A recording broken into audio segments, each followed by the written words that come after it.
हमने जो आज़ादी की लड़ाई छेड़ रखी है उसे तब तक जारी रखना होगा जब तक हमें मुकम्मल आज़ादी हासिल न हो।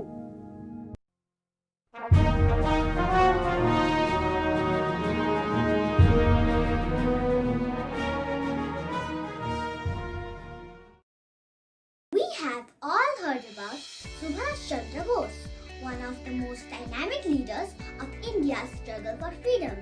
Subhash Chandra Bose was popularly called Netaji. He formed the first independent army of India known as the Indian National Army or INA. His slogan, "तुम मुझे खून दो मैं तुम्हें आजादी दूंगा," continues to inspire us even today. On his birthday, Class 3A would like to share a few glimpses of his life. Subhash Chandra Bose was born on January 23, 1897 and was the sixth son of a prominent family in Cuttack. His father, Janakinath Bose, enjoyed an outstanding reputation as a lawyer amongst the local population. Over the centuries, the Boses of Mahinagar occupied offices of high importance, first in the military and later as politicians and writers. Netaji never forgot that he belonged to the Bose clan, a Kshatriya or warrior caste family that he traced back to 26 generations. As the sixth child, he never had the distinction and respect given to the elder siblings, and the title of being the youngest quickly moved on to his younger siblings. Subhash Chandra Bose always desired a closer relationship with his parents. The limitation of parental love in his large family taught Netaji the importance of compatibility. It never limited his confidence and his development as an individual. The quiet youngster attended a European-style elementary school. He found school quite difficult since he never spoke English as a child. In spite of studying in an English colonial school, he valued the importance of Indian culture and language. As his schooling progressed, he discovered that British educators avoided dealing with the social problems of Indian children living under colonial rule. Discipline involved physical punishment. He wanted to attend preparatory school to get admission in a renowned university. When he learned that the British Raj barred Indians from taking the scholarship examination, he enrolled at Ravan Shah Collegiate School in 1909.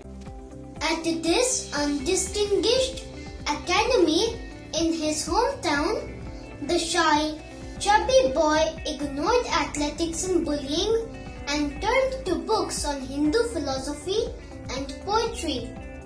High grades enabled him to enter Calcutta's Presidency College in 1913. He was only 16 years old. Subhash Chandra Bose was influenced by the teachings of Ramakrishna Paramhans and Swami Vivekananda. During his school and college days, he was a pure humanitarian, a social reformer, as well as a political activist.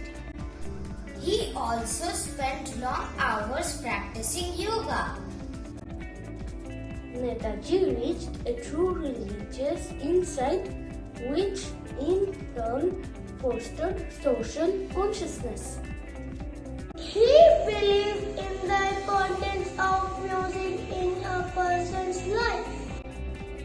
Songs by Rabindranath Tagore, Vijayendra Roy, and various emotional and folk poets were his all-time favorites. Come, let us listen to one of his favorite songs.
Let us be inspired by this great leader who not only showed us to be passionate about our culture but also sowed seeds of patriotism amongst the youth. Netaji, a name revered by all, a name which befitted him, believed that the greatest crime is to compromise with injustice and wrong. He may not be amongst us, but his ideas, his vision, and his ideals live on. As he aptly said, one individual may die for an idea, but the idea will after his death incarnate itself in 1,000 lives. Jai Hind!